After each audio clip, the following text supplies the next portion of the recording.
भारत और पाकिस्तान के बीच उभरे तनाव के बाद देश में तुर्की और अजरबैजान का विरोध शुरू हो गया है। एक और जहां कारोबारी लगातार तुर्की और अजरबैजान का विरोध कर रहे हैं, तो वहीं दूसरी ओर कई कंपनियों पर भी कार्रवाई हुई है। इस मामले को लेकर स्वदेशी जागरण मंच के प्रमुख अश्विनी महाजन से बात की है हमारे असिस्टेंट एडिटर ललित नारायण कांडपाल ने।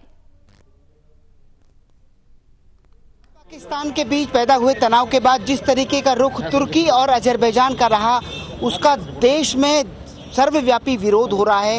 एक तरफ कारोबारी विरोध कर रहे हैं, दूसरी तरफ आम आदमी भी लगातार विरोध कर रहा है। मेरे साथ बात करने के लिए मौजूद हैं स्वदेशी जागरण मंच के प्रमुख अश्विनी महाजन जी।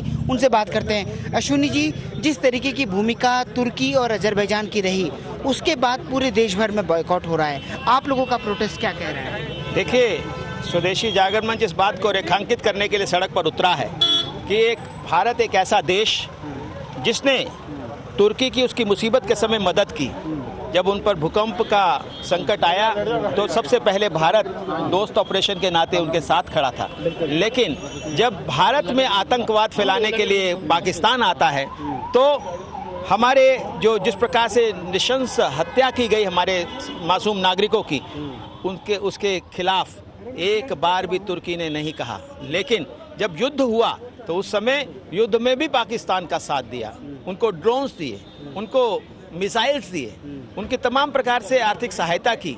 ऐसे में देश में बहुत बड़ा रोष है। देश की जनता तुर्की से बहुत नाराज है और हमने कल ही प्रेस रिलीज जारी करके भारत सरकार से निवेदन किया था कि तुर्की की तमाम कंपनियों के लाइसेंस रद्द किए जाएं, तुर्की के साथ किसी भी प्रकार का आर्थिक संबंध ना रखा जाए, किसी भी प्रकार का राजनयिक संबंध भी ना रखा जाए। ऐसे में भारत सरकार ने हमारी अपील पर जिस प्रकार से सेलेब्स की लाइसेंस को रद्द करने की तरफ आगे बढ़े हैं, उनके सिक्योरिटी क्लियरेंस को रद्द किया है। अडानी ग्रुप ने भी तुर्की की कंपनियों के साथ अपना संबंध विच्छेद करने की बात की है। हम भारत की जो विमानन कंपनियां हैं जो तुर्की में अपनी फ्लाइट्स लेकर के जाती हैं, हम उनसे भी निवेदन कर रहे हैं कि देश की जनता का आक्रोश इस समय चरम सीमा पर है। उनकी तमाम फ्लाइट्स को उनको रद्द करना चाहिए। लेकिन सवाल यह है कि सेलेबी कह रही है कि हम भारत में 10,000 लोगों को रोजगार दे रहे हैं, हमारा डायरेक्ट कनेक्शन तुर्की से नहीं है। देखिए, वो अगर जाएंगे तो यहाँ 20,000 लोगों को हम रोजगार देंगे। जो वो 10,000 लोगों को रोजगार देते हैं, आप ग्राउंड हैंडलिंग कंपनी के नाते हम किसी भी भारतीय कंपनी को लगाएंगे, वो 10,000 की जगह 20,000 लोगों को रोजगार देगी। हमें ऐसे रोजगार नहीं चाहिए जो देश की सुरक्षा की कीमत पर हों। ऐसे रोजगार नहीं चाहिए। आप समझिए, तुर्की एक स्वदेशी जागरण मंच ही है। जब एयर इंडिया ने एक टर्किश व्यक्ति को अपना CEO नियुक्त करने का फैसला किया था, तब भी स्वदेशी जागरण मंच ने उसका विरोध किया था। आज भी हम तुर्की के इस कदम का और इस कार्रवाई का पुरजोर विरोध करते हुए देश की जनता से अपील कर रहे हैं कि देश और कंपनियों से अपील कर रहे हैं और सरकार से अपील कर रहे हैं कि किसी भी प्रकार का आर्थिक संबंध हमने उनके साथ नहीं रखना है। हमारा देश अपने आप में आत्मनिर्भर है।